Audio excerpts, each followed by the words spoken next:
prolalike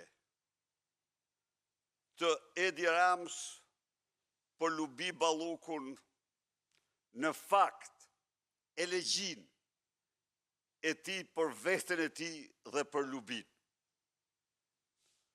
Sot Edi Rama hoqi çdo lloj maske dhe doli publikisht në mbrojtje totale, duke vënë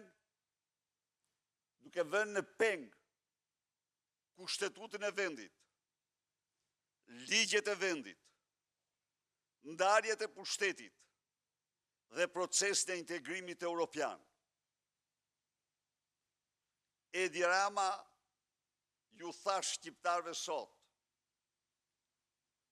se Belinda Balluku është e paprekshme, se skapi është një zero me bisht,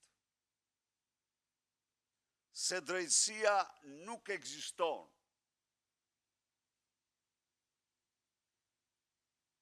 dhe se ai nuk ka ndërmend të përfill asgjë nga kushtetuta dhe ligjet e vendit.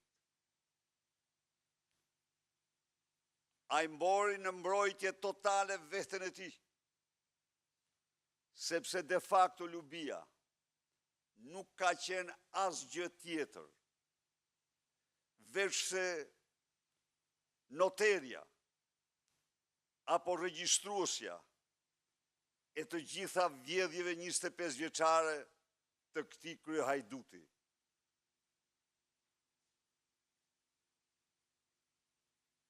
Edi Rama sot sfidoi çdo shqiptar, sfidoi qytetarët shqiptar, të dashur qytetarë dhe qytetare. Nuk është një sulm kryesisht ndaj SPAK-ut, ndaj drejtësisë kjo që po bën. Sepse në këtë drejtim,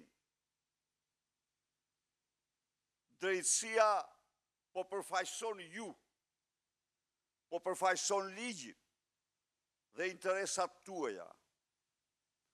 Por ky është një sulm direkt ndaj jush,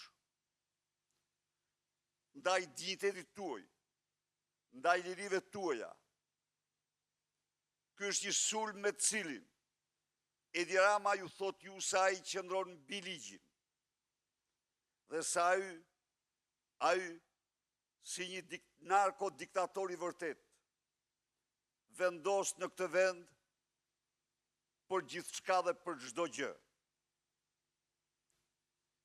Ai sot dëshmoj më shumë se kur se është i gatshëm t'i përdor mandatet e tij të krimit si bajoneta kundër qytetarëve shqiptar dhe interesave të tyre në tërësi, dhe në veçanti për mbylljen e dyrëve të integrimit të Shqipërisë në Bashkimin Evropian. Nuk është çështje Ballukut dhe njëherë. Asnjëri prej jush nuk duhet të pranojë këtë narrativ. Është çështja direkte e Edi Ramës. Vjedhjet e tij të i kalojnë miliarda.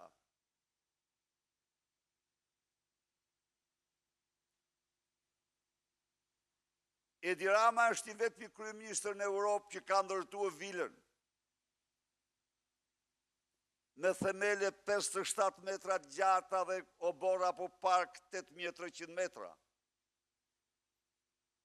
Edi Rama është i vetmi kryeministër në Europë dhe në botë